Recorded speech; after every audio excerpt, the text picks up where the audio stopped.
And this one was mostly a thing of beauty to watch because the Eagles, while not 100% successful, I mean, nobody's going to be, they largely shut down the Chiefs, chiefly in the second half when we blanked them and they let them get in the end zone nor through the up bars, uprights, not nan time. What's up? It's your boy Citron coming back at you with another analysis video that you not that's my real name. Eagles film analysis, all 22 defensive takeaways from the Chiefs game, man. Like I said, these boys balled out. Let's dive into how they did it. So yeah, this one definitely loads of fun to watch and to get into and to see this breakdown and analysis, man. Shout out to this guy every freaking week, Johnny Page, on your cage. Anyways, the Eagles definitely were aggressive in this one, and yeah, the numbers, the stats tell you that you shouldn't blitz Patrick Mahomes, but I'm glad they did because you never want a quarterback to get back there, settle in, and to feel like he's in his backyard, just comfortable.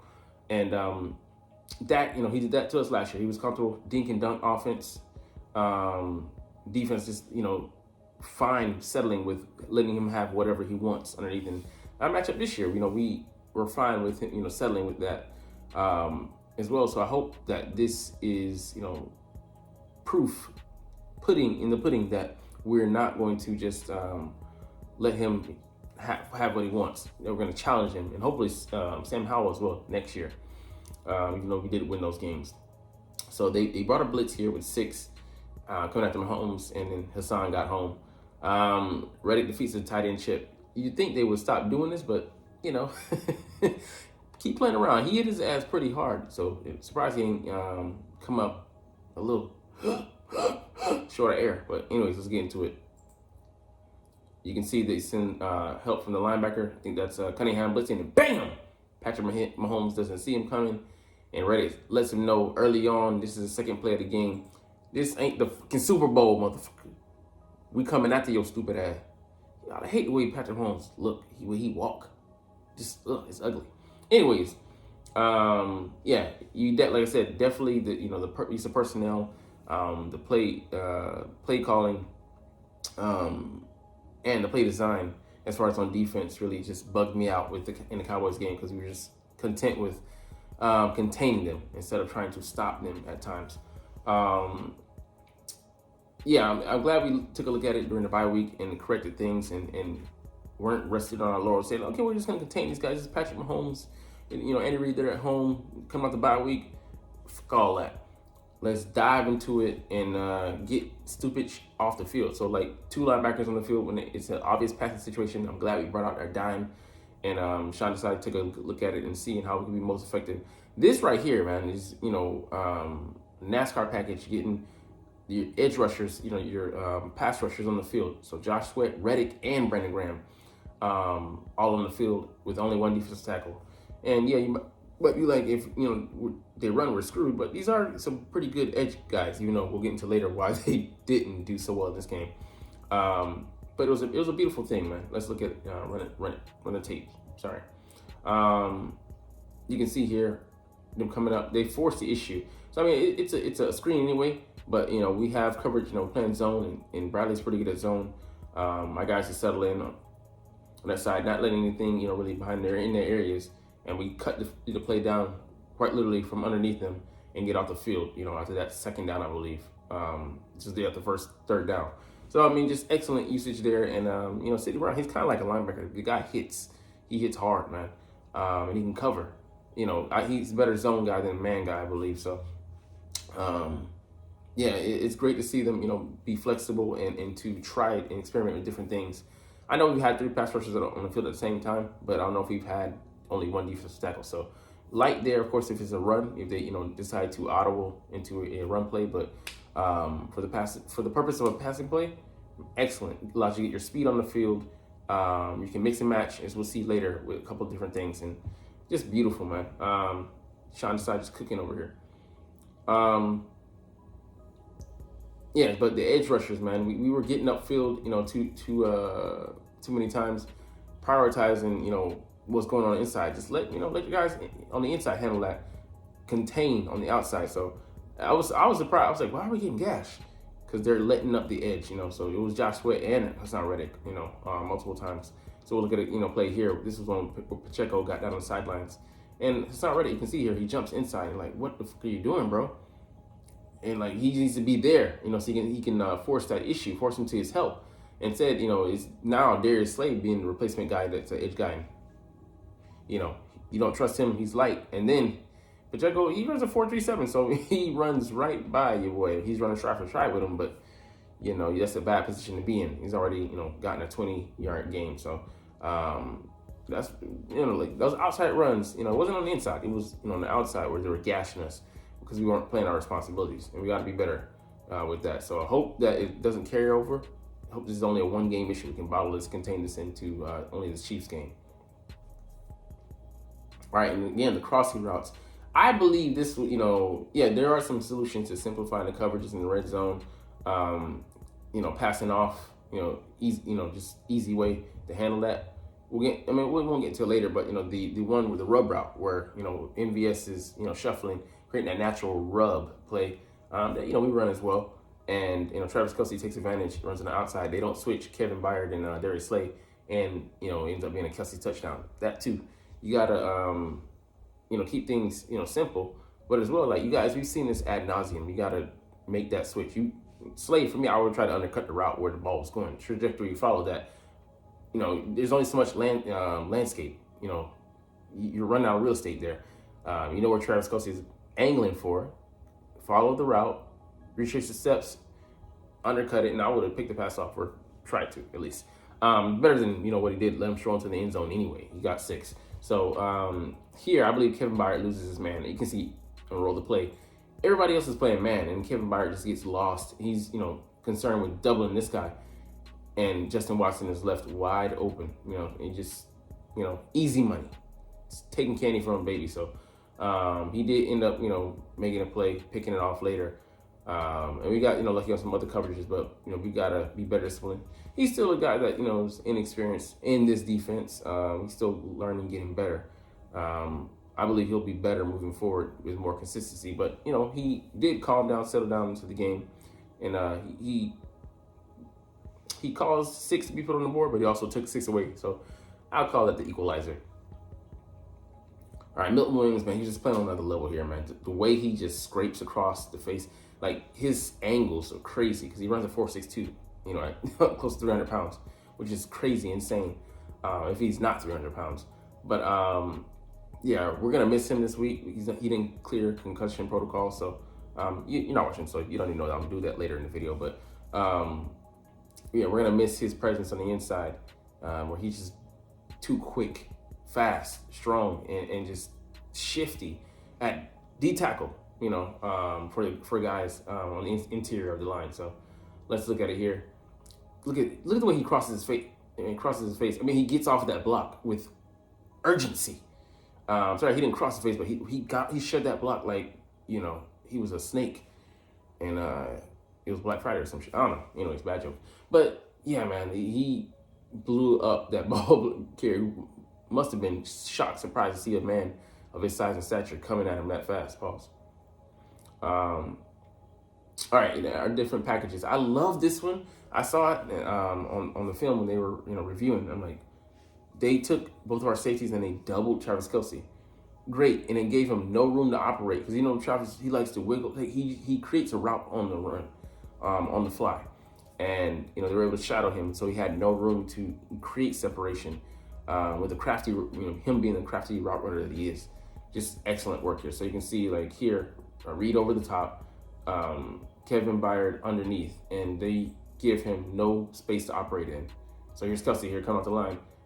Anything he's gonna do, turn it inside out, and then Reed's gonna take it over the top whether he goes left or right. Just pristine, man. He can't do anything, and we forced, I think, Patrick Mahomes into going elsewhere, which it was either incompletion or a short completion or whatever. But yeah. Left him with nothing. Here's another run on the outside where Sweat jumps on the inside, and you had to fight through some traffic, but you got to keep going and not make it easier for them jumping inside. So yeah, this one, definitely, it was one that came later. You can see Sweat here. he just goes where he shouldn't be. He helps the offense out there, and CEH, Clyde Hilaire Edwards, Edwards Hilaire, is able to just skirt to the outside, man, and just like nobody was there. Our guys had to flow from out of their position to try and make sure that ensure that was in touchdown. So yeah, I mean, like, it popped up multiple times in the game, and we just got to be much better than that. And it hadn't been an issue all year, so just kind of strange, but stranger things have happened. Let's see what's going on. Yeah, this is the pick where Kevin Byard undercuts the route. I mean, yeah, like, it's funny. Like, Justin Watson's coming here, and he's looking to shake him by the time he gets here. But if Patrick Mahomes leads him this way, there's no way Kevin will be able to undercut the route and get the pick. But he throws it to where he thinks he's going to have space, and Kevin is able to jump under the route. And shout out to him for recognizing that. He might have actually lulled him into a false sense of complacency to be able to pick that one off. But either way, man, excellent. So let's roll the tape. So you can see Kevin here in the slot. Sorry, no, he's in the slot. He's there over the top, and he just let's run that back. Sorry, he's over the top here, and he's watching that play develop, and they're thinking that he's going to jump for that route in front of him. He comes back and falls underneath that, and he's in the right place, right time, snag that ball. So I mean, he's starting to show. I mean, he's a good zone safety, and he is an above average player. The All-Pro Kevin Byard might not be the guy that we got, but man, the one we got is pretty damn good, though. Still pretty damn good. All right, another one. Sweat. This is one where I'm like, I don't know if it's his alignment. He could have been a little bit closer, but hey, he runs right into the tackle. Like, you got to know, like, by the way he's set. He's yeah, I mean, like, the way he's straight there, something's coming. That's why he's trying to guard that, that piece of real estate. But, yeah, it might just be a one-off. We'll see. Because, we have a quarterback coming next week who's more athletic than Patrick, and is more of an escape artist, can be. And he has some weapons, man. Better weapons than this Kansas City Chief football team has in the receiving corps. Let's see here. Yeah, I love that, we made Patrick Mahomes uncomfortable, man. Sometimes it works out and sometimes it doesn't. So let's see here. I think we might have brought 6. Yeah, we do end up bringing 6. Reed Blankenship is out of position, but MVS does a poor job of tracking the ball. He was targeted 3 times and deep here, and at the end of the game, came up with none of them. I mean, he's that guy. He's been that guy since he was with the Packers, and they're relying on him, and they misplaced their faith. And hey, man, glad they did, because he could have hurt us if he catches just one of those balls. It might be a different story, but lucky for us, he has stone hands, and he's not a natural hands catcher. So sometimes better be lucky than good. But we were able to speed up that clock.